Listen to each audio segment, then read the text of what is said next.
فی الحال اس میں بند کر دیں، پکھے بھی بند کر دیں۔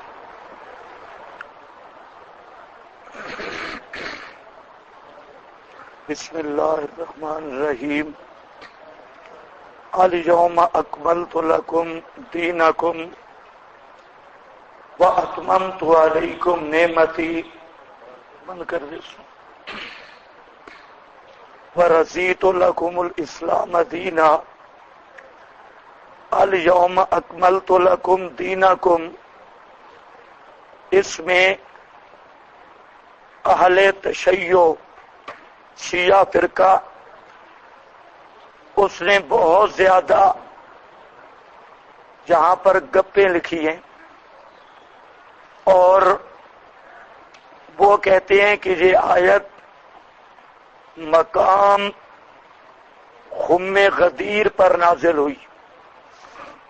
خم غدیر حج سے واپسی پر، اور اس میں مقام غدیر یہ کنواں ہے، مشہور مقام ہے۔ تو شیعہ جہاں بیان کرتے ہیں کہ دراصل بلغ ما انزل الیک من ربک، اس آیت کا مطلب ہے بلغ ولایت علی، حضرت علی کی ولایت کو بیان کرو۔ اور یہ آیت جو ہے 3 دفعہ جبریل نبی پاک صلی اللہ علیہ وسلم کی خدمت میں آیا کہ ولایت علی کو بیان کرو، لیکن نبی پاک صلی اللہ علیہ وسلم، ان کو بند کر دو بھائی، اتنی گرمی کا ہے، یہ گلا چل جائے پھر چلاتے ہیں، کیا ہے سارے اس میں پنگے لیندے ہو، انہیں جان بوجھ کر بند کر، اس کو بند کرو، گلے کو خراب کر دیتے ہیں۔ تو مقام غدیر سے پہلے جبریل نبی پاک صلی اللہ علیہ وسلم کی خدمت میں 3 مرتبہ آئے اور یہ اعلان کرنے کا کہا کہ حضرت علی کی خلافت بلا فصل، اس کا اعلان کر دو۔ تو نبی پاک صلی اللہ علیہ وسلم حضرت عمر اور ابو بکر صدیق سے ڈرتے تھے، اس لیے اعلان نہ کرتے تھے، حتیٰ کہ جبریل آیت لایا بلغ ما انزل الیک من ربک وَإِن لَّمْ تَفْعَلْ فَمَا بَلَّغْتَ رِسَالَتَهُ۔ جب یہ آیت لایا تو نبی پاک صلی اللہ علیہ وسلم نے صحابہ کرام کو جمع کیا، کیونکہ اس کے آگے آ رہا ہے وَاللَّهُ يَعْصِمُكَ مِنَ النَّاسِ، اللہ تجھے لوگوں سے بچائے گا۔ الناس سے مراد ابو بکر عمر ہیں۔ چنانچہ نبی پاک صلی اللہ علیہ وسلم نے سب صحابہ کو روک کر خم غدیر پر خطبہ دیا، اور خطبہ اس طرح دیا کہ آپ نے فرمایا منبر بناؤ۔ صحابہ کرام نے عرض کی یا رسول اللہ منبر تو مدینے میں رہ گیا، تو آپ نے فرمایا کہ اپنے اونٹ کے پلان کھول کر لکڑیاں تو اس سے منبر تیار کرو، اور جہاں شیعہ واعظین بڑے مرثیہ کے رنگ میں پیش کرتے ہیں، بڑی گرمی تھی، تو آپ نے لشکر سب کو روک کر پلان کے منبر بنائے، اوپر نیچے رکھتے گئے، پالان اونٹوں کے منبر بن گئے۔ جب منبر بنا تو نبی پاک صلی اللہ علیہ وسلم نے حضرت علی کو اپنے ساتھ لیا، اور آپ منبر پر جلوہ افروز ہوئے، اور وہ جو جبریل بار بار کہہ رہا تھا کہ امامت علی کا اعلان کرو، تو آپ نے اس منبر پر چڑھ کے اعلان کیا من کنت مولا فعلی مولا، جس کا میں مولا اس کا علی مولا۔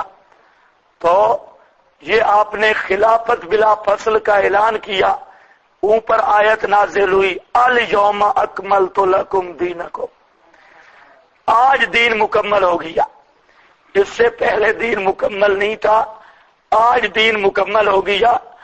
اور نبی پاک صلی اللہ علیہ وسلم ممبر سے اترے۔ اب شیعہ باعثین نقطہ بیان کرتے ہیں، وہ ممبر کیوں بنوایا؟ مدینے سے بھی لا سکتے تھے، معجزہ تن بھی لا سکتے تھے، چاند کے دو ٹکڑے ہو سکتے ہیں، تو مدینے سے ممبر بھی لایا جا سکتا ہے، لیکن آپ نے مدینے والا ممبر نہیں لایا، وہاں نیا ممبر بنایا، اور آپ نے یہ فیصلہ کیا مدینے کا ممبر جانے اور اس ممبر کے قابل جانے، جو بھی مدینے کے ممبر پہ چڑھ جائے، لیکن خلافت اور امامت علی کی ہے، اس لیے نیا ممبر بنایا۔ اس کو وہ بڑا پیش کرتے ہیں الیوم، ان کا ایک ہے طالب جوہری، بہت بڑا دجال۔ تو اس کے ساتھ ہمارا 1 سال پورا مقابلہ رہا طالب جوہری کے ساتھ۔ یہ بہت بڑا شیعہ مولوی ہے اور شیعہ مفسر ہے، اس نے اب تفسیر بھی لکھی۔ تو ابتدا زمانہ تلاگنگ میں ہماری جہاں مسجد تھی تو سامنے شیعوں کے امام باڑے ہیں، تو طالب جوہری وہاں آتا اور اس واقعے کو بڑا پیش کرتا الیوم، یہ کون سا دن ہے؟ الیوم، آج کے دن دین مکمل ہوا، جب علی کی خلافت کا اعلان ہوا۔ اور آپ اندازہ کر لیں کہ خلافت علی کا مسئلہ اتنا اہم تھا کہ جبریل بار بار آ رہا تھا اور کہتا کیا تھا؟ خلافت کا اعلان کرو، لیکن نبی پاک صلی اللہ علیہ وسلم خلافت کا اعلان نہیں کرتے تھے، حتیٰ کہ اللہ نے دھمکی دی ان لم تفعل فما بلغت رسالتہ، اگر تو نے خلافت علی کا اعلان نہ کیا تو اب تجھے رسالت سے بھی معزول کر دوں گا۔ رسالت تب جا کے اعلان کیا، اور اعلان بھی گول گول، وہاں میں خلافت کی بات کوئی نہیں۔ من کنت مولا فعلی مولا، جس کا میں مولا اس کا علی مولا۔ تو اس لیے آپ دیکھتے ہیں کہ شیعہ دکانوں پر اور گاڑیوں پر یہ لفظ لکھتے ہیں علی مولا یا مولا علی۔ آپ تو ایسے پڑھ کے گزر جاتے ہیں، لیکن وہ بطور گالی کے استعمال کرتے ہیں کہ پہلا خلیفہ علی۔ اس کی انشاءاللہ بات آئے گی اپنے مقام پر۔ صرف آپ کو اعلام مقصود تھا کہ اہل تشیع اس آیت کو کتنا غلط فٹ کرتے ہیں، حالانکہ پہلی بات تو یہ ہے کہ خلافت علی کا مسئلہ ہی کوئی نہیں ہے۔ حضرت علی کا اپنا فرمان میں دکھاؤں گا اور نہج البلاغہ سے دکھاؤں گا، جو شیعہ کے ہاں قرآن سے بھی زیادہ یقینی کتاب ہے۔ حضرت علی خود کہیں گے کہ میری خلافت پر کوئی نص موجود نہیں۔ یہ جو کہتے ہیں نص تھی خلافت علی پر، حضرت علی خود کہتے ہیں کوئی نص موجود نہیں، اور میں بھی ایسا خلیفہ ہوں اور اس قانون سے خلیفہ ہوں جس قانون سے ابو بکر عمر عثمان خلیفہ بنے، ان کو بھی مہاجرین و انصار نے منتخب کیا اور میں بھی انہی کا منتخب کرتا ہوں۔ انما شورا للمہاجرین والانصار، مہاجرین و انصار کی شورا جس کو خلیفہ منتخب کرے وہی امام اور خلیفہ ہے، اور جو مہاجرین و انصار کے منتخب شدہ خلیفہ سے منہ پھیرے اور اس کو خلیفہ نہ مانے، حضرت علی کہتے ہیں یتبع غیر سبیل المومنین نولہ ما تولی ونصلہ جہنم کا وہ مصداق ہے۔ تو اور یہ حدیث پر بھی انشاءاللہ گفتگو کروں گا۔ من کنت مولا فعلی مولا، اول تو اس کی سند اور پھر اس کا شان ورود، تو بہرحال وہاں بات کوئی نہیں، صرف آپ کو اتنا بتا رہا تھا کہ الیوم کو وہ کتنا غلط فٹ کرتے ہیں حالانکہ یہ بات اجماعی ہے کہ یہ آیت میدان عرفات میں نازل ہوئی، اسی لیے میں نے آپ کو سارا بتا دیا کب جمعے کا دن تھا اور مقام عرفات بعد عصر کے بعد تھا، اور الیوم اکملت لکم دینکم سے مراد بھی میں نے بتا دیا، اس دین کے احکام سب حلال و حرام، سارے احکام وہ مراد ہیں کہ جتنے اس میں حلال و حرام قواعد و اصول دین کے تھے وہ سارے کے سارے اللہ نے کامل کر دیے، اور کمال مطلق کا معنی بھی سمجھا چکا ہوں، آیت کا صاف مطلب یہی ہے۔ باقی رہ گئی ان کے حفوات اور بکواسات پر تبصرہ، وہ انشاءاللہ اپنے مقام پہ کروں گا خلافت علی میں، وہاں جا کر میں بتاؤں گا کہ مولا کا معنی کیا ہے، اور وہ جو من کنت مولا ہو وہ روایت اگر ثابت ہو تو وہ نص ہے علی کی عدم خلافت پر، خلافت بلا فصل نہ ہونے پر وہ دلیل ہے، خلافت بلا فصل ہونے کی وہ دلیل بن سکتی نہیں، یہ اپنے مقام پہ آئے گا۔ دوسری بات یہاں پر سمجھو کہ یہ جو غیر مقلدین ہے یہ انتہائی گمراہ فرقہ ہے۔ آپ سمجھتے ہیں کہ شاید یہ توحیدی ہیں، یہ عبارات آئیں گی غیر مقلدین کی، ان کو توحید کا پتہ ہی نہیں اور نہ ان کو سنت کا پتہ ہے، ان کو انتشار اور افتراق کا پتہ ہے اور کسی چیز کا پتہ نہیں۔ تو غیر مقلدین اس آیت کو پیش کرتے ہیں الیوم اکملت لکم دینکم، کہ آج کے دین مکمل ہو گیا۔ پہلے بھی میں اشارہ کر چکا ہوں، پھر آگے مثالہ لگاتے ہیں، مثالہ یہ لگاتے ہیں کہ دین مکمل ہو گیا میدان عرفات میں اور آپ کی زندگی میں، لہذا فقہ شافعی یہ بات بنا، حنبلی حنفی یہ بعد میں بنے، تو یہ فقہ یہ اکمال دین کے بعد یہ بدعت ہے، یہ فقہ یہ بدعت ہے، اس کو وہ ثابت کرتے ہیں کہ اس لحاظ سے، اور اکثر پڑھتے ہیں الیوم اکملت لکم دینکم، تو یاد رکھ لو سب سے پہلی بات غیر مقلدین کے اکابر سے لے کر اصاغر تک سب اس بات سے محروم ہیں کہ وہ بدعت کی تعریف کر دیں اپنے اصول کے مطابق۔ میں نے آپ کے سامنے بدعت کی بحث کافی تفصیل سے بیان کر دی اور بقیہ بیان ہو جائے گی۔ آپ کے سامنے بدعت کا مفہوم آ چکا ہے۔ غیر مقلدین سے مطالبہ کرو کہ بدعت کی تعریف کرو، البدعۃ ما ہی، کیا ہے بدعت، اور اپنے اصول سے باہر نہیں نکلنا، اطیع اللہ و اطیع الرسول میں رہتے ہوئے بدعت کی پہلے تعریف کرو، تو اور تعریف ایسی کرو کہ تقلید تو بدعت ثابت ہو اور فقہ بدعت ثابت ہو اور سیاہ ستہ یہ سنت بن جائے، اور تقلید فقہا یہ تو بدعت ثابت ہو اور غیر مقلدین کا اپنا وجود یہ بدعت نہ بنے۔ ان کے پاس بدعت کی تعریف کا کوئی اصول ہی نہیں، بلکہ کسی بات کا اصول غیر مقلدین کے پاس نہیں۔ تو یاد رکھو الیوم اکملت لکم دینکم میں قرآن ہے یا نہیں ہے؟ کیا خیال ہے آپ کا؟ قرآن میں فاسألوا اہل الذکر ان کنتم لا تعلمون بھی ہے یا نہیں؟ اطیعوا اللہ و اطیعوا الرسول و اولی الامر منکم بھی ہے یا نہیں؟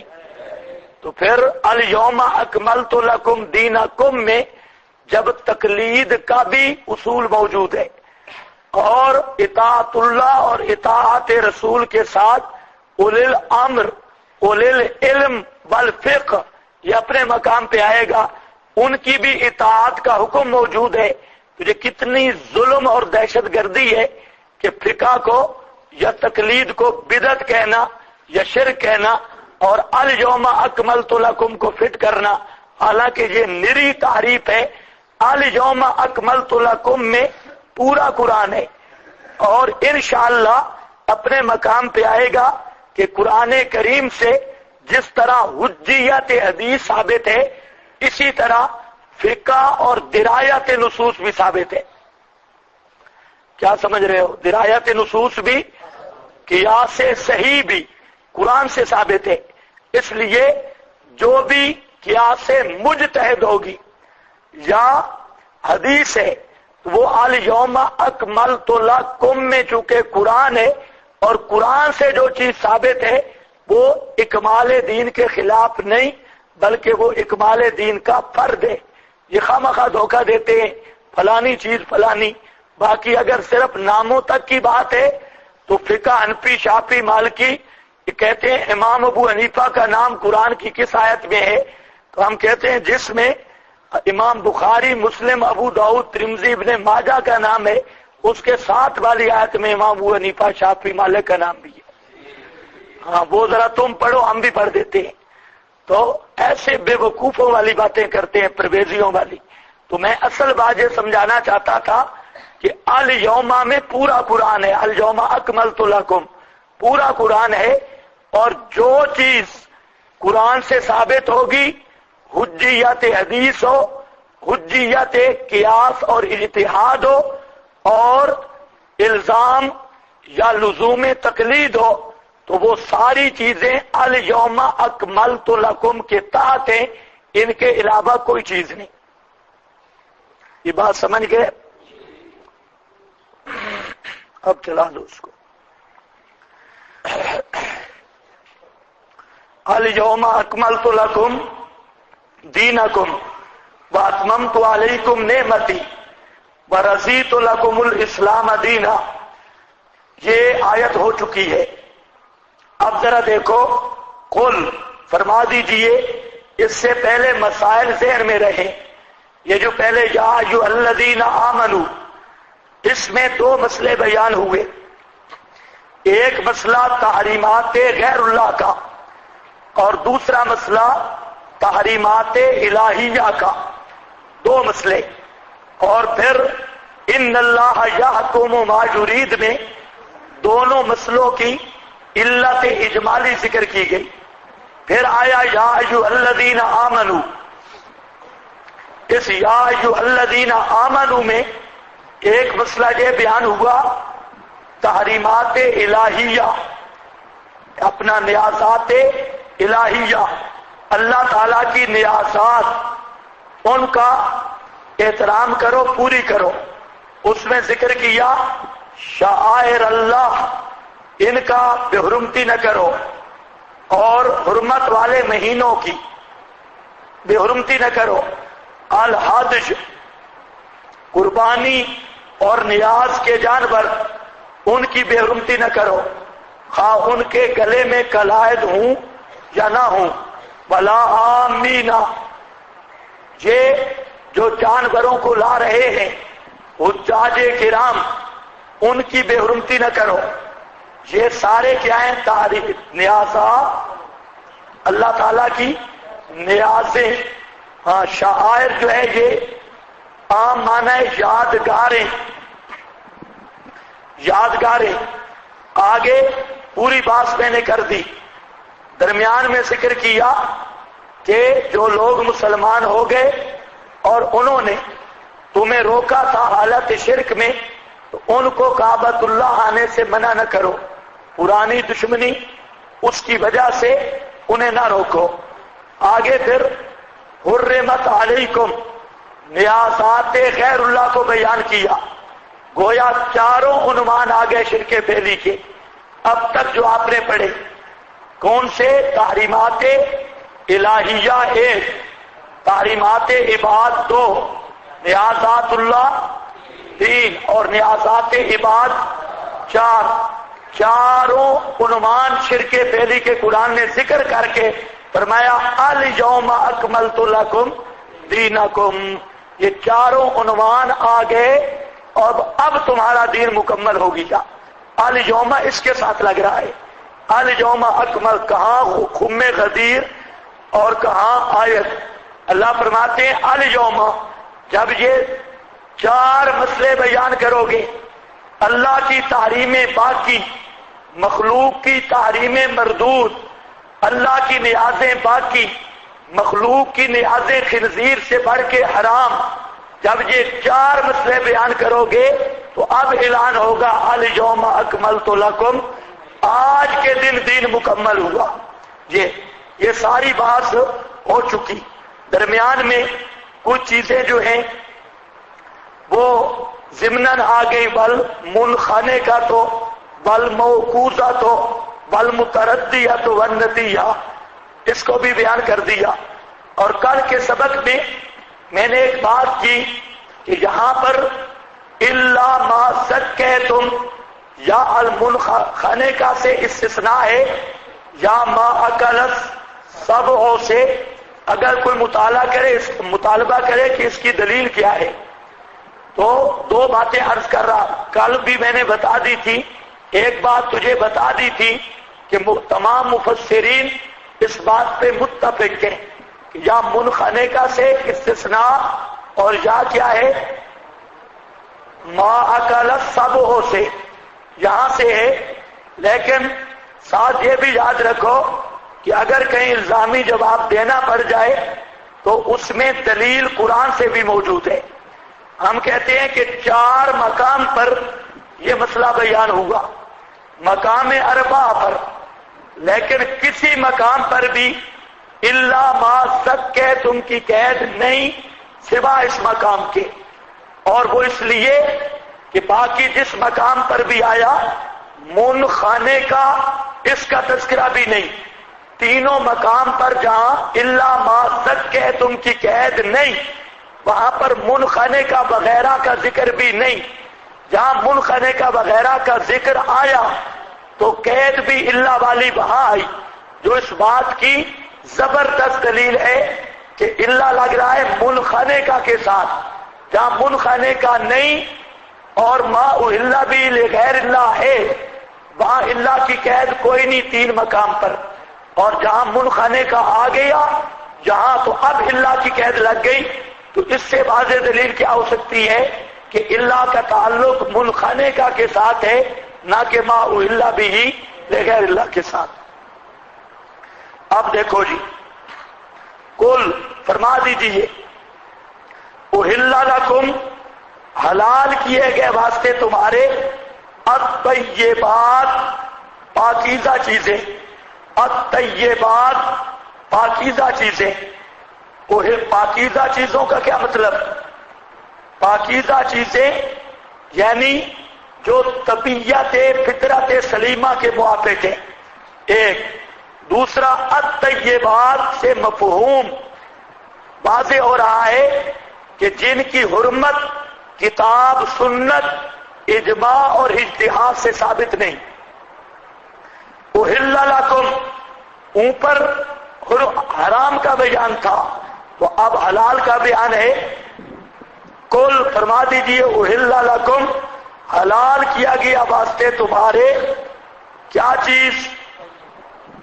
الطیبات۔ یہاں پر ایک بات یاد رکھ لو، طیبات سے مراد میں نے بتا دیا 2 مطلب ہے، فطرت سلیمہ کے مطابق، فطرت جس سے کراہت نہیں کرتی، اور دوسرا جس کی حرمت کتاب و سنت، اجماع اور اجتہاد سے ثابت نہیں ہے، وہ کیا ہے؟ الطیبات۔ الطیبات وہی ہے۔ اب ذرا دیکھو، وما علمتم من الجوارح، یہ ما علمتم کا عطف ہے الطیبات پر، اور ما سے پہلے مضاف مقدر ہے۔ صید و ما اصل عبارت ہے کہ احل لکم الطیبات و صید و ما علم، جی صید و ما علمتم من الجوارح، اصل عبارت یہ ہے۔ صاحب کشاف نے اس کی یہی تقدیر نکالی، احل لکم الطیبات وَصَيْدُ مَا عَلَّمْتُم مِّنَ الْجَوَارِحِ کشاف. اب معنی بن جائے گا حلال کیے گئے واسطے تمہارے الطیبات پاکیزہ چیزیں، وما علمتم اور حلال کیا گیا واسطے تمہارے شکار اس چیز کا، علمتم من الجوارح کہ سکھاؤ تم جوارح کو، قواسب شکاری جانوروں کو، مکلبین تعلمونہن. ہاں بھئی من الجوارح جارحہ کی جمع ہے، اور جارحہ کا معنی ہوتا ہے زخم لگانے والا. مکلبین، مکلب کے دو معنی ہیں، ایک معنی معلم الکلاب جو کتوں کو سکھلانے والا ہے مکلب، اور دوسرا خود وہ جو فہد اور باز کتا جو شکاری ہے اس شکاری پر بھی مکلب کا لفظ بولا جاتا ہے، وہ جو جانور شکاری ہے. تو تکلیب تعلیم القلب کو بھی کہتے ہیں، کتے کو سکھلانے کو، اور تکلیب نفس اس جانور جو شکاری ہے اس کو بھی کہتے ہیں. دونوں پر اس کا اطلاق ہے. ہاں بھئی قد یکون التکلیب واقعا علی الفہد وسباع الطیر. لسان العرب میں علامہ افریقی نے یہی فرق لکھا کہ المکلب معلم الکلاب الصید، جو شکاری کتوں کو سدھانے والا ہے اس پر بھی اس کا اطلاق ہے. اور دوسرا قد یکون التکلیب واقعا علی الفہد، کبھی خود اس فاد اور سباع الطیر وغیرہ بازی اور چرندے جو شکار کرتے ہیں اس پر بھی اس کا اطلاق ہوتا ہے. تاج اور لسان العرب ابن عربی راغب نے یہی تقریر کی. تو علمونہن جن کو تم سکھاتے ہو، مما علمکم اللہ اس سے کہ سکھایا تم کو اللہ نے، فکلوا مما امسکنا علیکم پس کھاؤ اس سے، امسکنا کہ روک رکھیں، علا بمعنی لام ہے، علیکم لکم، علیکم اے لکم تمہارے لیے، وذکروا اسم اللہ اور یاد کرو اللہ کا نام، علیہ اوپر اس کے، واتقوا اللہ اور ڈرتے رہو اللہ سے، ان اللہ سریع الحساب بے شک اللہ جلد حساب لینے والا ہے. اب ذرا سمجھو اس آیت کا شان نزول. جو مفسرین کرام نے لکھا کہ بعض صحابہ جو شکار کرتے تھے تو شکاری صحابہ نے آپ سے سوال کیا. اب سوال کی کیا نوعیت تھی اس پر مختلف تقریریں ہیں کہ ان کے پوچھنے کا مقصد کیا تھا. بعض حضرات نے یہ تقریر لکھی کہ سوال یہ تھا کہ ہم شکار کرتے ہیں شکاری جانوروں کے ذریعے، اور ان میں جب شکاری جانور شکار کو پکڑتے ہیں تو بعض شکار مر جاتے ہیں اور بعض ہم پکڑ لیتے ہیں زندہ، تو اب اس کا کیا مسئلہ ہوگا. بعض نے کہا سوال کی تقریر یہ ہے، اور بعض نے کہا کہ سوال یہ تھا کہ ہم شکار کرتے ہیں تو شکار میں کئی جانور وہ پکڑے جاتے ہیں، تو کون کون سے جانور حلال ہیں؟ جو شکار کیے جانے والے جانور ہیں ان میں سے کون کون سے جانور وہ حلال ہیں؟ شکار تو بہت چیزوں کا ہوتا ہے نا بزرگوں، گیدڑ کا بھی ہوتا ہے کہ نہیں ہوتا، اور سے وہ کانٹوں والی سرکار مونگ پھلی کو اجاڑنے والی اس کا بھی تو ہوتا ہے نا، کعبہ منگا اس کا بھی شکار ہے. تو صحابہ کا سوال یہ تھا کہ ہم جو شکار کرتے ہیں تو کون کون سا شکار ہمارے لیے حلال ہے اور ہمارے لیے حرام ہے. تو اللہ رب العزت نے ان کے سوال سے زائد جواب دیا. ان کے سوال کا جواب آ گیا احل لکم الطیبات، بس طیب چیزیں حلال ہوں گی، اور جن سے فطرت سلیمہ نفرت کرتی ہے وہ حلال نہیں ہوں گی، یا جن کی حرمت کتاب و سنت سے ثابت ہے وہ حلال نہیں ہوں گی. اگر سوال یہ تھا کہ کون کون سا شکار حلال ہے تو جواب اتنا آ گیا الطیبات، یہ حلال چیزیں جو ہیں، طیب چیزیں یہ حلال. اور اس کے آگے جو ہے وما علمتم من الجوارح، یہ بطور تفضل کے تفصیل آ گئی. اور یہ ہوتا ہے کہ بساؤں کا سوال ایک چیز کے متعلق ہوتا ہے، اور فصاحت و بلاغت کا ضابطہ ہے کہ جواب دیتے وقت تفصیل کر کے دوسری چیزیں بھی ضمن میں لے آئی جاتی ہیں. تو اصل سوال کا جواب بھی آ گیا، اور آگے شکاری کتے جو جانور کو پکڑتے ہیں اس کی تفصیل بھی، حکم بھی بیان کر دیا. تو یہ سوال سے زائد امر کی وضاحت کر دی، اور مختصر معانی پڑھنے والوں کو اس پر کوئی اشکال نہیں. اچھا جی،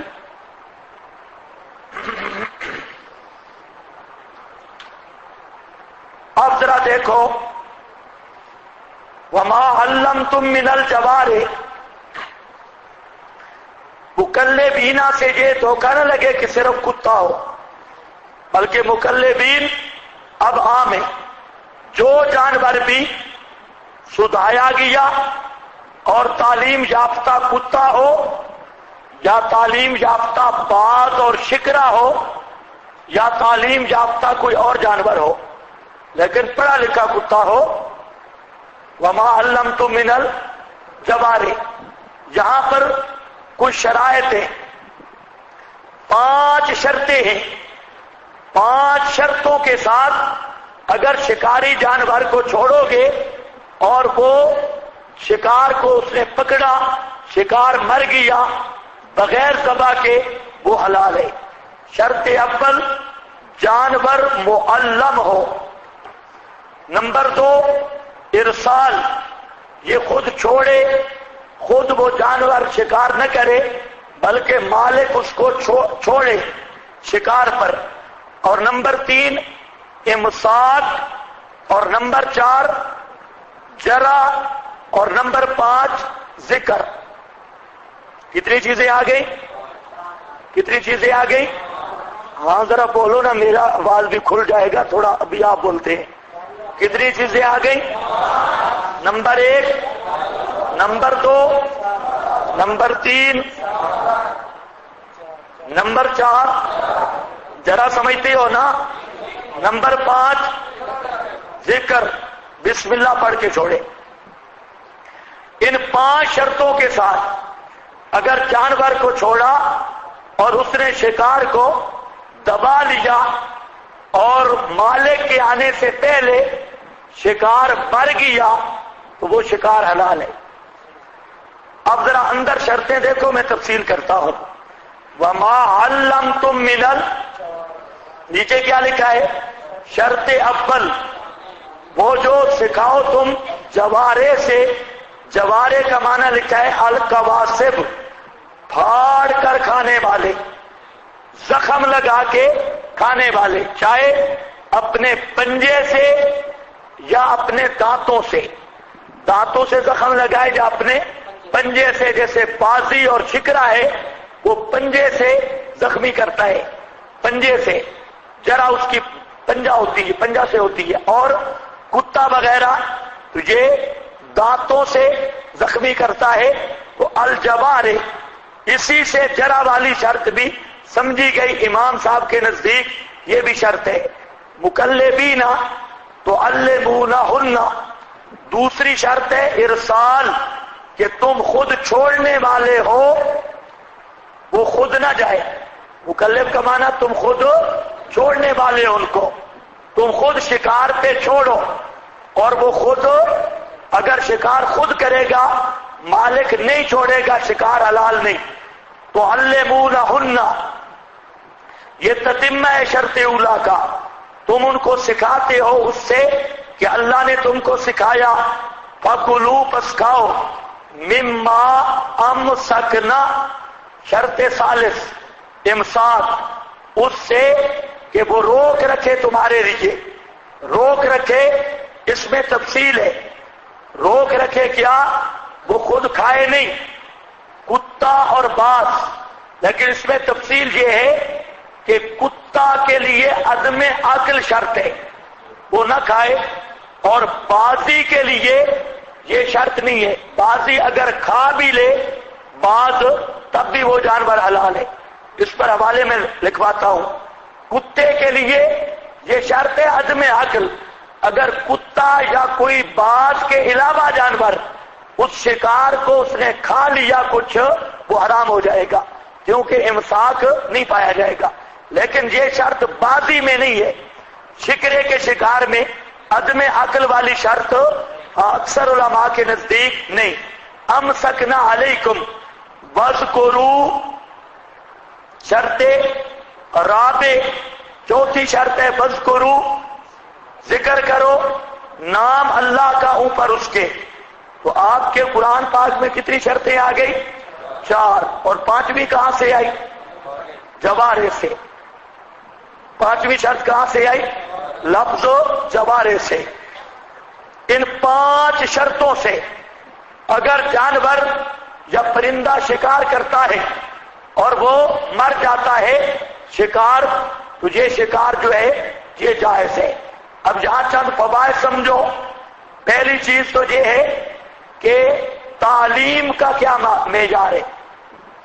علمتم من الجوارح، معیار تعلیم کیا ہے اس کو سمجھنا چاہیے. تو معیار تعلیم کے متعلق فقہائے کرام نے یہ تفصیل کی کہ کتا اس طرح پڑھا لکھا ہو، معلم ہو، کہ اگر مالک کتے کو شکار پر چھوڑے اور پھر اس کو بلائے تو وہ شکار کو چھوڑ کر مالک کی طرف واپس آ جائے. اگر مالک کے بلانے سے بھی کتا نہیں آیا تو اس کا مطلب ہے اس نے مالک کے لیے شکار نہیں کیا، اپنے لیے کیا. تو تعلیم کا معیار یہ ہوگا کہ مالک شکار پہ چھوڑ کے اگر کتے کو واپس بلاتا ہے، کتا واپس آ جائے، واپس آ جائے گا تو اس کا مطلب ہے یہ تعلیم یافتہ ہے، کم از کم MA پاس ہے. اور اگر واپس نہیں آئے گا کتا تو اس کا مطلب ہے ان پڑھ ہے، یہ معلم نہیں ہے. اور اسی طرح امسکنا، اس پر میں بتا دیا کہ خود کھائے نہیں، خود کھائے نہیں. لیکن اس میں تفصیل کیا کی؟ بعض کھا بھی لے تو کوئی مسئلہ نہیں. بعض معلم ہو اس طرح کہ بعض کو بھی اگر بلایا جائے تو وہ واپس آ جائے، کتے کو بھی بلایا جائے تو واپس آ جائے. تو یہ اب اس پر چل حوالے نوٹ کر لو. اچھا، دوسرا پیدا وہ بھی سمجھ لو کہ جہاں مکلفین سے شبہ پڑتا ہے کہ صرف کتا، حالانکہ کتا نہیں، ہر شکاری جانور مراد ہے. سمجھ آئیے بات؟ ہر شکاری جانور. اور اسی طرح یہاں پر امام ابو بکر جساس رازی کی احکام القرآن، مسائل احکام میں زبردست تفسیر ہے. ملا جیون نے بھی لکھی ہے تفسیرات آمدیہ، لیکن ابو بکر جساس کا کمال ہے اور پہلا نمبر ہے بھی حنفی معتزلہ بھی ہے، حنفی بھی ہے، دونوں چیزیں ہیں. لا یخصص ذالک بالکلاب دون غیرها فوجب حمله علی العموم. لا یخصص ذالک بالکلاب، یہ مکلفین خاص نہیں ہے کلاب کے ساتھ، دون غیرها کے دوسرے مراد نہ ہوں. فوجب حمله علی العموم، تو واجب ہے اس کا عمل کرنا عموم پر. اب عموم پر یعنی ہر شکاری جانور پر، احکام القرآن. اور دوسری بات جو میں نے کی، قال بعضهم لا یشترط ذالک فی سباع الطیر، نہیں شرط یہ عدم عقل والی، فی سباء الطیر جو چرندے ہیں باز وغیرہ، لأنّا تعذیباً الی ھذہ الحد متعذر، اس لیے کہ بازی کو اس حد تک تعلیم دینا یہ متعذر ہے کہ وہ نہ کھائے، نہیں ہو سکتا، بازی کی اس حد تک تعلیم متعذر ہے، یہ بیضابی کا حوالہ ہے۔ اور ابو بکر رازی کہتا ہے بقال ابو حنیفہ و ابو یوسف و محمد و ظفر یوکالو سید البازی و ان اکلا، یوکالو سید البازی و ان اکلا، کھایا جائے گا بازی کا شکار، و ان اکلا، اگرچہ بازی نے شکار سے کھا بھی لیا ہو۔ ہاں بھائی یہ کوئی بزرگ نہیں ہے، طالب علم ہے، یہ کون ہے؟ تو بستر بچھا دو۔ ایسا نہیں، کیسے کیسے شیاطین یہاں تشریف لے آتے ہیں۔ اب یہ بیٹھا درس قرآن میں اور پیچھے ٹیک لگا کے سویا ہوا ہے، آگے ہو کر بیٹھو، چھوڑ دے بستر پیچھے، یہ بہرا تو نہیں ہے؟ ہاں پیچھے بستر چھوڑ دے، آگے ہو جا، ماشاءاللہ۔ وقال ابو حنیفہ تھا بابو یوسف و محمد، امام ابو حنیفہ، امام ابو یوسف، امام محمد ظفر فرماتے ہیں یو کالو سید البازی، کھایا جائے گا بازی کا شکار، بَإِنْ أَكَلَ، اگرچہ بازی شکار سے کھا بھی لے۔ یہ جساس احکام القرآن، اس امام ابو حنیفہ بھی، ابو یوسف بھی، محمد بھی، ظفر بھی یہی کہتے ہیں۔ اور اسی طرح اور مقام پر بھی یہ چیز موجود ہے، اور یہی جساس راضی لکھتا ہے اما البازی فإنه معلوم أنه لا يمكن تعليمه بترك العقل وأنه لا يقبل التعليم من هذه الجهة، یہ بات معلوم ہے کہ بازی کی اتنی تربیت نہیں ہو سکتی۔ اور اسی طرح علامہ نصفی نے بھی لکھا کہ اما سید البازی ونابہ فعقلہ لا یحرمہ، کہ سید بازی اس کا اور اس طرح کے جو پرندے ہیں ان کا شکار، لا فعقلہ، ان کا کھانا لا یحرمہ، شکار کو حرام نہیں کرتا۔ اور چلو بس اور حوالے چھوڑو، یہاں اتنے کافی ہے، باقی شرط تسمیہ خود قرآن میں آ گئی، بسم اللہ پڑھ کے چھوڑنا۔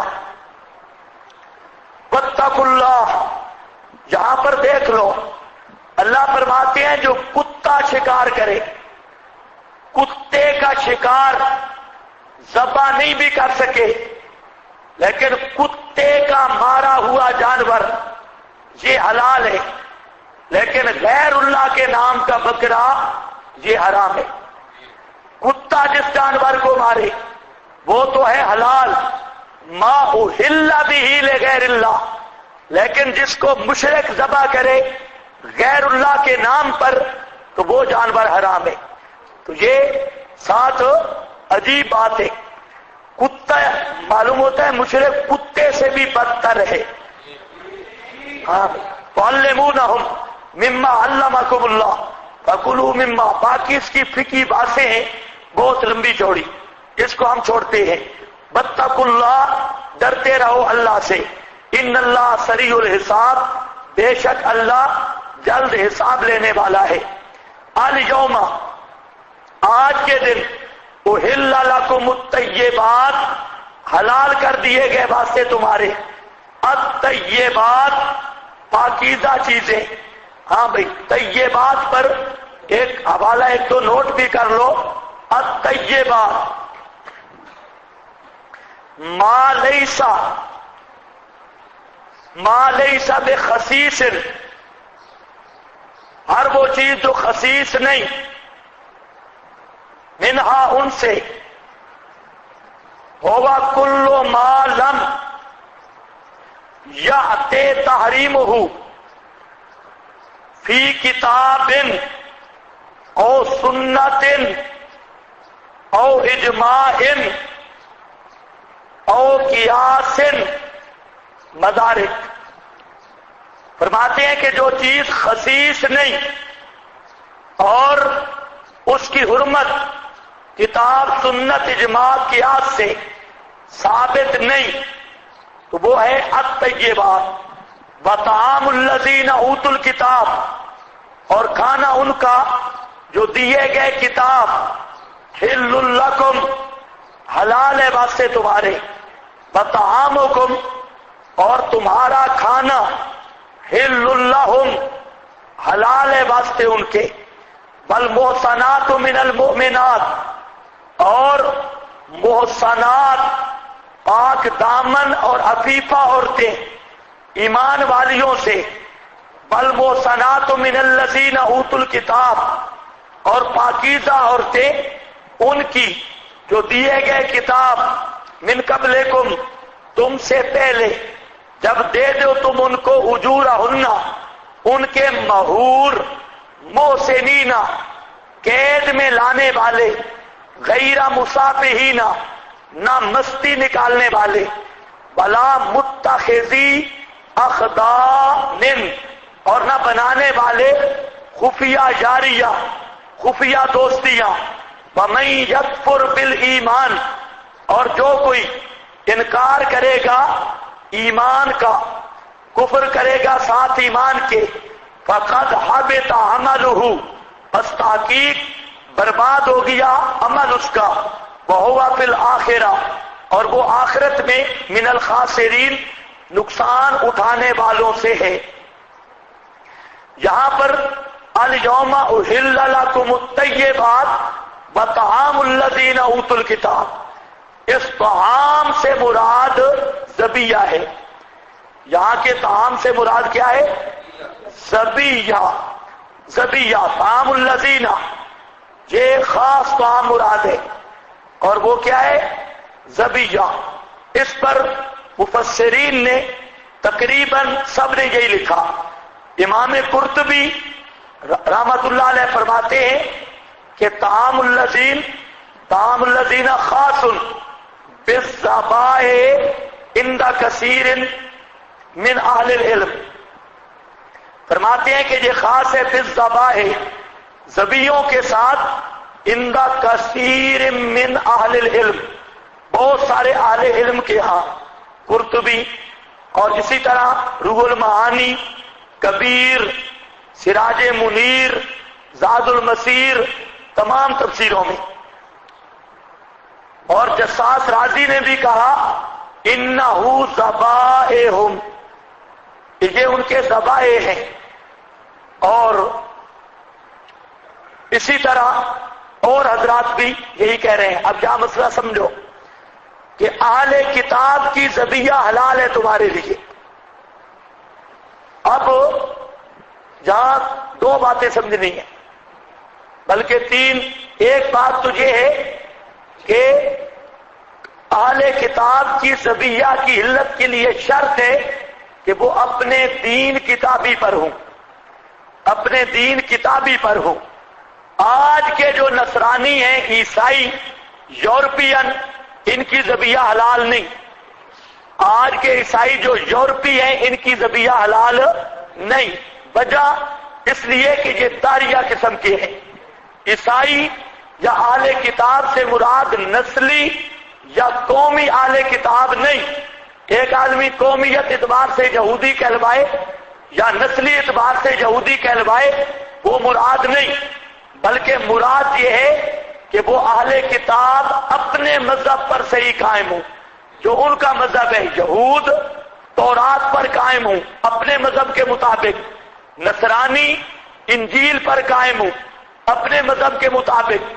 تو جو اصلی عیسائی ہے، اصلی عیسائی یعنی اپنے عیسائیت کے دین پہ قائم ہے، اور جو اصلی یہودی یہودیت پر قائم ہے، وہ ہے طعام الذین اوتوا الکتاب، ان کا کھانا حلال اور ذبیحہ ان کا حلال۔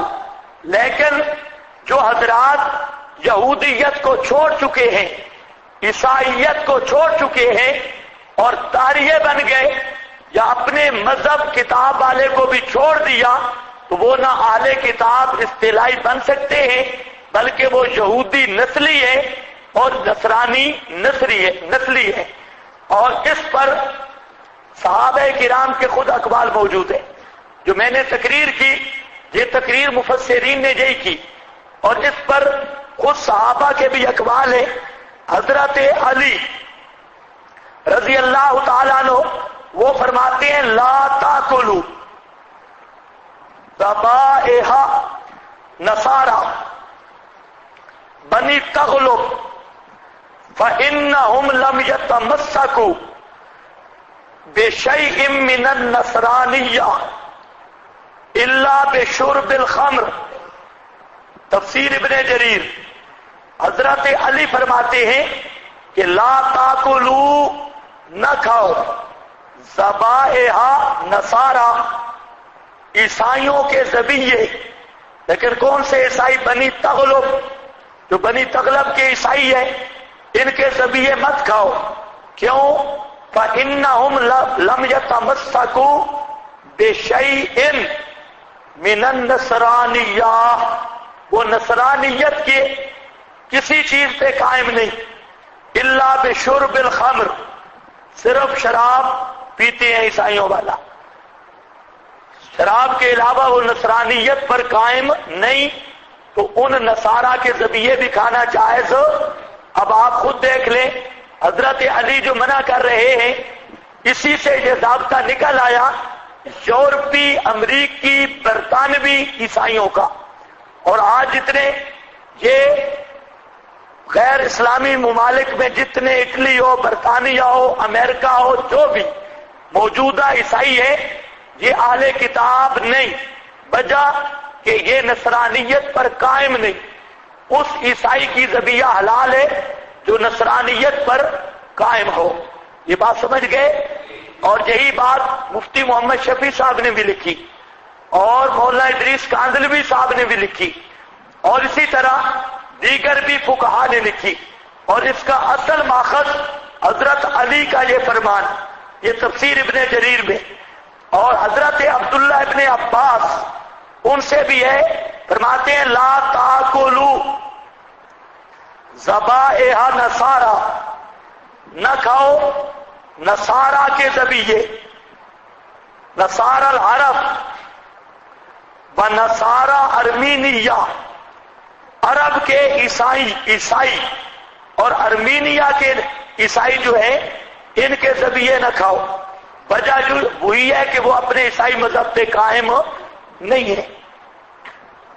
اور یہ بات صرف ان دو سے نہیں، قال وقالا بہذا من الصحابہ، علی و عائشہ وابن عمر وہو قول طاؤوس والحسن قرطبی۔ اس میں اختلاف ہے، یہ بھی خیال کرو۔ بعض علماء کا خیال یہ ہے کہ جو بھی نصرانیت کی طرف منسوب ہو اس کا ذبیحہ حلال ہے، خواہ وہ اپنے مذہب پہ قائم ہو یا نہ ہو۔ جو بھی یہودیت کی طرف منسوب ہو اس کا ذبیحہ حلال ہے، خواہ وہ اپنے مذہب پر قائم ہو یا نہ ہو۔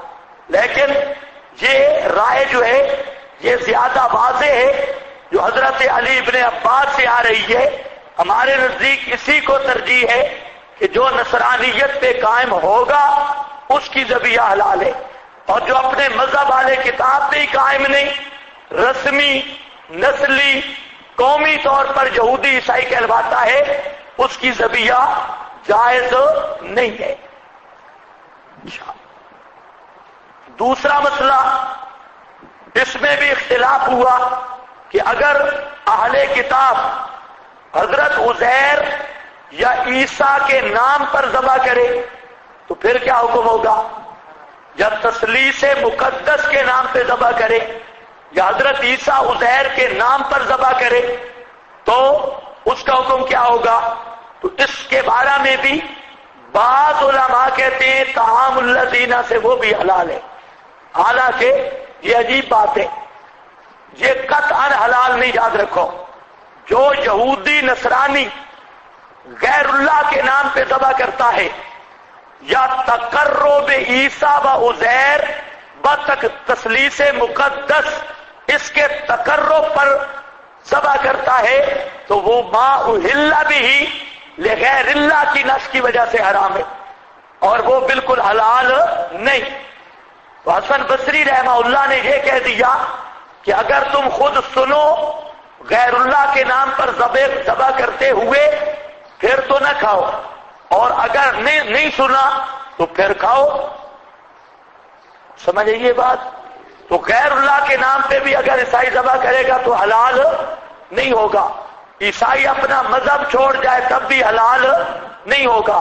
تو یہ دو شرطیں ملحوظ ہیں کہ ہو طعام الذین اوتوا الکتاب، اوت الکتاب کا فرد ہو، اگر اپنے مذہب پہ نہیں رہا وہ اوت الکتاب کا فرد ہی نہیں، اور اگر مذہب پہ رہ کے غیر اللہ کے نام کا دیتا ہے، عزیر عیسیٰ اور بی بی مریم تثلیث مقدس کے نام پہ ذبح کرتا ہے تو وہ ذبیحہ بھی حرام ہے، دلیل ما اہل بھی لغیر اللہ۔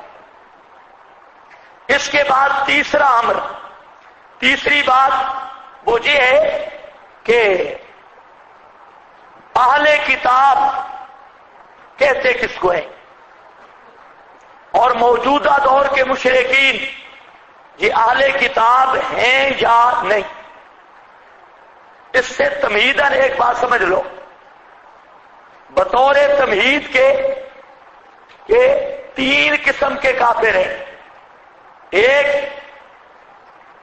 مشرک،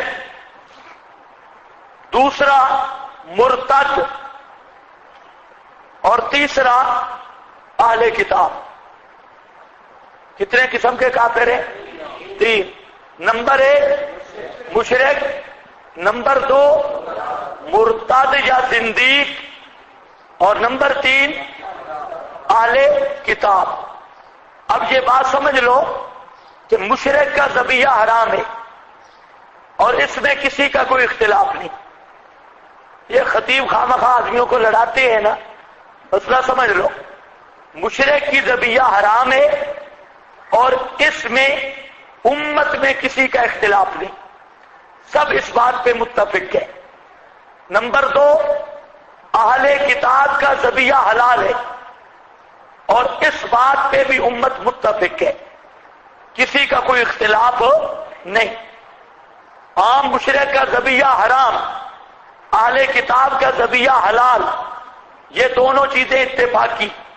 نمبر تین مرتد، مرتد کا ذبیحہ حرام ہے اور یہ بھی بالاتفاق، اس میں بھی کسی کا کوئی جھگڑا نہیں۔ تو تین امور ہے، تینوں اتفاقی۔ ایک امر اہل کتاب کا ذبیحہ حلال، مشرک کا ذبیحہ حرام، مرتد کا ذبیحہ حرام۔ اب یہ مسئلہ نہیں آج کل جو بات چلتی ہے جی مشرک کی کٹھی حلال ہے کہ حرام، بے وقوف کو سوال کا طریقہ بھی نہیں آتا۔ کون کہتے ہیں مشرک کی ذبیحہ حلال ہے؟ سب کہتے ہیں حرام ہے، لیکن یہ جاہل کو پتہ ہی نہیں میں سوال کرنا کیا ہے۔ یہ سوال نہیں کہ مشرک کی ذبیحہ حلال ہے یا حرام، یہ سوال نہیں کہ اہل کتاب کی ذبیحہ حلال ہے یا حرام، اور یہ سوال بھی نہیں کہ مرتد کی ذبیحہ حلال ہے یا حرام۔ یہ تینوں چیزیں اتفاقی ہے، مشرک کی ذبیحہ حرام، اہل کتاب کی ذبیحہ حلال، اور مرتد کی بھی ذبیحہ حرام۔ یہ تو اتفاقی بات ہے۔ مسئلہ یہ ہے کہ اس امت کا نسلی مشرک، نسلی کی قید اس لیے ہے کہ جو مرتد ہے اس کے بیٹے کا حکم بھی مرتد والا ہے، باپ کے تابع ہوگا بیٹا بھی، باپ بھی مرتد، بیٹے پر بھی احکام المرتدین جاری ہوں گے۔ تو باپ کی ذبیحہ حرام تو بیٹے کی بھی ذبیحہ حرام، اس لیے قید ہم لگاتے ہیں نسلی مشرک، جو نسلن بعد نسلن شرک چل رہا ہے، اب اس کا حکم کیا ہے؟ یہ اینکو والے کو کہو آگے ہو کے بیٹھے. ہاں، یہ کوئی دیواروں سے پیچھے 3-3 فٹ چھوڑ دو، آگے آ جاؤ، کوئی پیچھے نہ بیٹھے. چودھری بیٹھے ہیں سارے، آگے آ جاؤ سارے. 3-3 فٹ فاصلہ پیچھے چھوڑ دو. ہاں، آج آپ کے بیٹھنے کی میں ترتیب بناتا ہوں. ہاں، میں پہچان چکا ہوں صوفیوں کو. اتنی فارغ کمپنی ہے، بالکل وہ دیواروں کے ساتھ اور ستونوں کے ساتھ نظر آئے گی ایک اوپر. ہاں بھائی، اب مسئلہ ہے کہ اس امت کے نسلی مشرک کا حکم کیا ہے؟ نسلی کی کیا سمجھ گئے یا نہیں؟ یہ اہل کتاب ہے یا غیر اہل کتاب ہے؟ اس کا حکم کتابی والا ہے یا غیر کتابی والا ہے؟ مرتد والا ہے؟ کیا حکم ہے؟ تو اچھی طرح ذہن نشین کر لو. میرا دعویٰ یہ ہے کہ یہ مسئلہ غیر منصوص ہے. اس امت کے نسلی مشرک کا حکم کیا ہے؟ اس مسئلے پہ کوئی نص موجود نہیں. جو شخص نص کا دعویٰ کرتا ہے کہ اس امت کے نسلی مشرک کو اہل کتاب کہنے پر نص یا غیر اہل کتاب کہنے پر نص، طرفین سے جو نص کا مدعی ہے جھوٹ بولتا ہے. نص موجود نہیں. اور لڑانے والوں سے بھی پوچھ لو کہ کوئی ایک آیت پیش کر دے کہ اس امت کا نسلی مشرک وہ اہل کتاب ہے یا غیر اہل کتاب. غیر اہل کتاب یا اہل کتاب پر قرآن کریم کی کوئی نص موجود نہیں. لہذا جہاں طعام الذین اوتوا الکتاب پڑھنا نسلی مشرک کے بارے میں، اس کا کوئی فائدہ نہیں. اس کے لیے دلیل دینی ہوگی. یہ اہل کتاب کی ذبیحہ حلال ہے، اس میں تو جھگڑے ہی نہیں. جھگڑا اور نزاع اس بات میں ہے کہ اس امت کا نسلی کافر مشرک جو ہے بھی کافر اور مشرک اور مدعی اسلام کا ہے، کلمہ پڑھتا ہے، دعویٰ اسلام کا کرتا ہے، اب اس کو کدھر کریں گے؟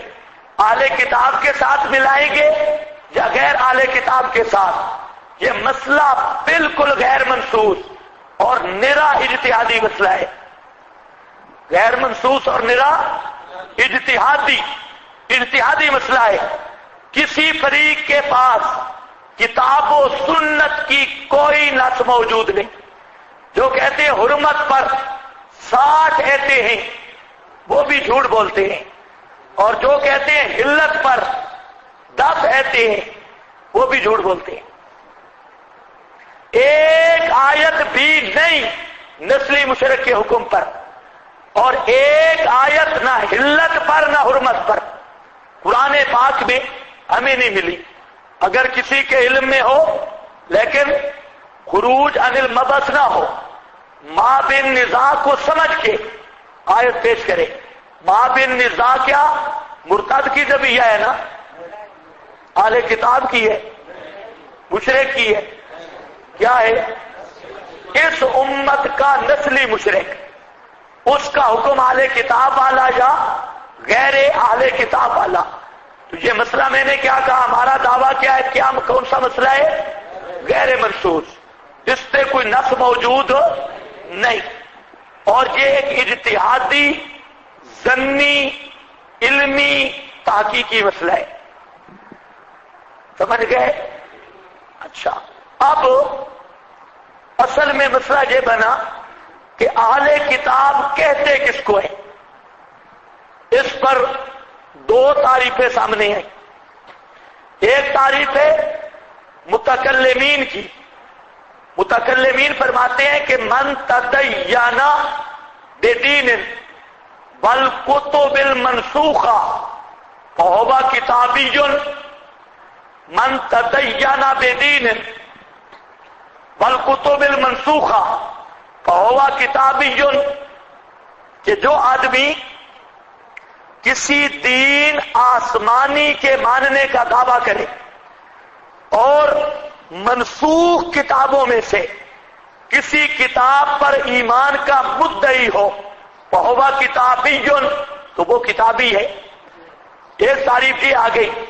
دوسری تعریف فتح القدیر میں بھی اور شامی وغیرہ میں بھی اور آپ کے کنز کے حاشیہ میں بھی آسن نانوتوی نے بھی وہاں سے نقل کی، وہ یہ ہے کہ میں یعتقد دینن سماویا ولہم کتاب منزل فہم من اہل الکتاب۔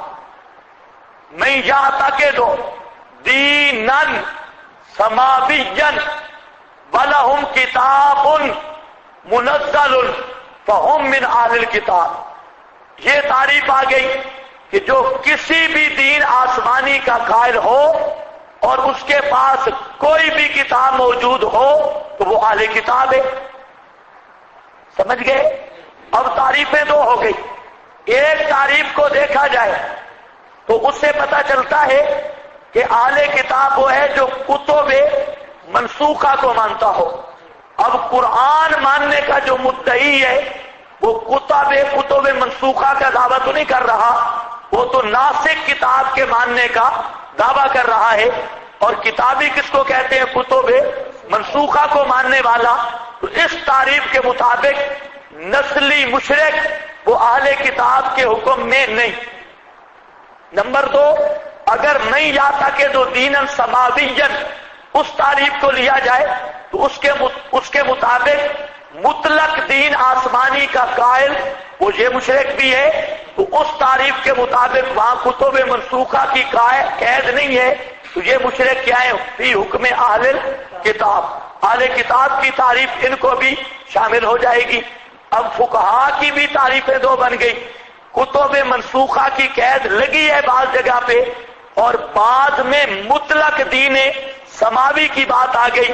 اب یہ مسئلہ بن گیا اس لحاظ سے مابین نزاع کہ جو کہتے ہیں کتب منسوخہ کی قید ہے وہ بناتے ہیں اس کو اعتراضی، اور جو کتب منسوخہ نہیں مطلق دین سماوی کی قید لگاتے ہیں تو وہ کہتے ہیں کہ کتب منسوخہ والی قید جو ہے یہ اعتراضی نہیں اتفاقی ہے۔ یہ اعتراضی نہیں بلکہ کیا ہے؟ اتفاقی۔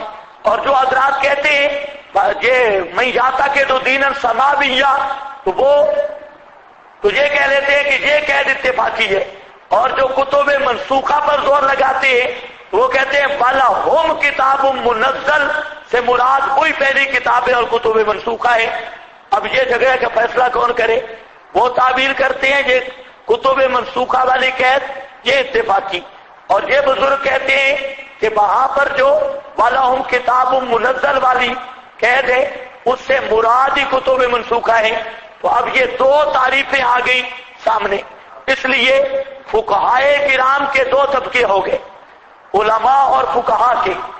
بعض حضرات نے یہ کہا مطلق دین سماوی والی بات کو لے کر کہ یہ بھی موجودہ دور کے مشرک جو اب کلمہ پڑھتا ہے اور کفر شرک بھی کرتا ہے، تو یہ جو نسلی مشرک ہے ان کا حکم ہے اہل کتاب والا۔ ان کا حکم کس کا ہے؟ اہل کتاب والا۔ لیکن دوسرے طبقے نے کہا کہ ان کا حکم ہے غیر اہل کتاب والا۔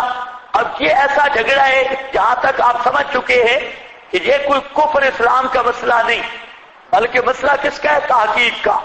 حضرت شیخ القرآن رحمت اللہ علیہ وہ جس مقام پر بھی اور لا تنکحوا المشرکات اس جگہ پر بھی واضح طور پہ کہتے ہیں کہ ہم بریلویوں کو اہل کتاب سمجھتے ہیں، یہ اہل کتاب مشرک ہے، اس لیے ہم ان کا ذبیحہ کھاتے ہیں، اہل کتاب سمجھ کے کھاتے ہیں۔ شیخ القرآن دورہ تفسیر موجود ہے، اس میں پورا زور سے کہتے ہیں دونوں مقام پر۔ اور سید عنایت اللہ شاہ سے بخاری رحمہ اللہ ان کی کیسٹ بھی موجود ہے، ہم نے خود ان سے پوچھا تھا یہ مسئلہ، تو شاہ صاحب نے فرمایا کہ یہ بریلوی جو ہے یہ اہل کتاب ہے، نسلی ہے اور یہ اہل کتاب ہے، لیکن جو غالی وحیاتی ہے وہ مرتد کے حکم میں ہے، اس کا ذبیحہ حرام ہے، اور بریلوی اہل کتاب کے حکم میں ان کا ذبیحہ حلال ہے، کیونکہ بریلوی تو اسلام پہ آئے ہی نہیں نا، یہ تو اسلام پہ آئے نہیں۔ اور جو غالی وحیاتی ہے جو کفر کی حدود میں داخل ہو چکا ہے تو وہ اسلام پہ آ کر پھر آئے، اور جو اسلام پہ آ کر پھرے تو وہ کیا بنتا ہے؟ سارا مرتدن، وہ مرتد بنتا ہے، اس کی ذبیحہ حرام ہوتی ہے۔ یہ شاہ صاحب کی کیسٹ بھی ہے، ہم نے خود بھی شاہ صاحب سے یہ مسئلہ پوچھا تھا۔ بہرحال اسی طرح حضرت قاضی شمس الدین رحمت اللہ تعالی علیہ، وہ بھی بریلویہ کو اہل کتاب سمجھتے ہیں۔ بات دیانتداری سے ہونی چاہیے، اور اس لیے میں پوری بات آپ کے سامنے رکھ رہا ہوں۔ میں اگر اپنی ذہن کی ترجمانی کر کے بات کو گول مول کروں تو بددیانتی بنتی ہے۔ میں کوئی ضرورت نہیں تھی میں بڑے حضرات کا حوالہ دیتا، کیونکہ میرا ذہن ہے کہ یہ اہل کتاب نہیں، لیکن پھر بھی بڑے بڑے اکابر کی بات میں ذکر کر رہا ہوں، یہ اس کو میں اپنی دیانت کا تقاضا سمجھتا ہوں۔ شیخ القرآن رحمہ اللہ بھی انہیں کیا کہتے ہیں؟ اہل کتاب۔ سید عنایت اللہ شاہ صاحب بھی کیا فرماتے ہیں؟ اہل کتاب۔ قاضی شمس الدین صاحب بھی فرماتے ہیں اہل کتاب۔ لیکن ہمارے استاد حضرت نیلوی شاہ صاحب رحمہ اللہ، وہ ان کا زور تھا کہ یہ اہل کتاب نہیں بنتے، اہل کتاب نہیں۔ اس پر انہوں نے کتاب لکھی کلمات صادقہ فی احوال الزنادقہ، یہ کتاب پڑھنے کے قابل ہے، بڑے حوالے نقل کیجئے۔ اصل میں جو جہاں مسئلہ بنتا ہے، جو حضرات اکابر رحمہم اللہ ان کو اہل کتاب کہتے ہیں نا، بریلویوں کو اگلی بات ہماری سمجھ سے بالا تر ہے کہ وہی اکابر کہتے ہیں شیعہ کی ذبیحہ حرام ہے، اور نسلی قادیانی کی ذبیحہ بھی حرام ہے، پرویزی کی ذبیحہ بھی حرام ہے۔ یہاں ہمیں بھی ٹھوکر لگتی ہے کہ آخر فرق کیا ہے؟ بریلوی کی حلال ہے، جو وجہ جہاں یہ بیان کرو وہی وجہ شیعہ میں بھی ہے، وہی وجہ نسلی قادیانی میں بھی ہے۔ اگر اہل کتاب ہے تو پھر نسلی قادیانی بھی اہل کتاب ہے۔ پھر جس پر بھی کلمہ پڑھنے کے بعد کفر کا فتویٰ لگے گا، اگر وہ اہل کتاب ہے یا اہل کتاب کے حکم میں ہے، پھر صرف رضا خانی کی بات نہیں، پھر شیعہ کو بھی اہل کتاب ماننا ہوگا، مرزائیوں کو بھی اہل کتاب ماننا ہوگا، پرویزیوں کو بھی اہل کتاب ماننا ہوگا، باطنیہ کو بھی اہل کتاب ماننا ہوگا۔ ہمیں یہ نہیں سمجھ آتی کہ بریلوی تو بن گئے اہل کتاب اور شیعہ نسلی وہ غیر اہل کتاب، نسلی پرویزی غیر اہل کتاب، نسلی مرزائی غیر اہل کتاب، اور یہ بات ہماری سمجھ سے بالا تر ہے۔ ہم یہ سمجھتے ہیں کہ جو حلال ہے تو پھر سب کی حلال ہے، اور یار بے بزرگ ہے نا، میں مسئلہ کیا بیان کر رہا ہوں؟ کہتا ہے غیر مقلدین کا کیا حکم ہے؟ غیر مقلدین کا حکم ہے کہ تیری کشتی ہونی چاہیے ان سے۔ ہاں بھائی، میں مسئلہ بزرگوں اور بیان کر رہا ہوں۔ مسئلہ یہ بیان کر رہا ہوں کہ جن فرقوں پر کلمہ پڑھنے کے بعد کفر کا حکم لگتا ہے، کوئی فرقہ بھی ہو، وہ علماء نے جن کی واضح تکفیر کی، کلمہ بھی پڑھتے ہیں، اب وہ اہل کتاب ہوں گے یا نہیں، مسئلہ یہ چل رہا ہے۔ تو میرا اشکال سمجھ آئے آپ کو؟ اس لیے مفتی کفایت اللہ صاحب دہلوی رحمہ اللہ اور بعض دیگر حضرات نے صاف لکھ دیا کہ مرزائی نسلی اس کی ذبیحہ بھی حلال ہے، نسلی مرزائی کی ذبیحہ بھی حلال ہے۔ کیوں؟ اس قانون کے ساتھ آنا چاہیے۔ تو بہرحال ہم دیانتداری کے ساتھ یہی سمجھتے ہیں کہ موجودہ دور کے مشرکین نسلی یہ اہل کتاب کے حکم میں نہیں، اور ہم انہیں اہل کتاب نہیں سمجھتے، ہمیں نہیں سمجھ آتا یہ کس طرح اہل کتاب ہے۔ تو بہرحال جو وجہ بھی بیان ہو، مسئلہ وقت ہوا تو شاید اس سال ذبیحۃ المشرکین یا احکام المشرکین یہ مستقل آ جائے۔ یہاں میرا مقصد مسئلہ بیان کرنا نہیں، یہاں صرف میرا مقصد ہے تنقید کرنا، تاکہ غلط فتوے لگا کے اپنے ایمان ضائع نہ کرو۔ مسئلے کی حیثیت بتانا تھا کہ یہ مسئلہ علمی تحقیقی مسئلہ ہے، اور دیانتداری سے اگر کوئی حلال سمجھتا ہے دلائل اپنے کی روشنی میں اسے حرام خور کہنا یا کافر تک کا فتویٰ لگانا یہ خارجی بننے کے مترادف ہے. اور اگر کوئی حرام سمجھتا ہے دیانتداری سے تو اس پر بھی لان تان ملامت کرنا یہ بھی علمی دنیا کی شان کے خلاف ہے. اس لیے یاد رکھو ہر مسئلے میں اعتدال ضروری ہے. تو مرتد کا حکم، اہل کتاب کا حکم، مشرک کا حکم یہ جدا مسئلہ ہے.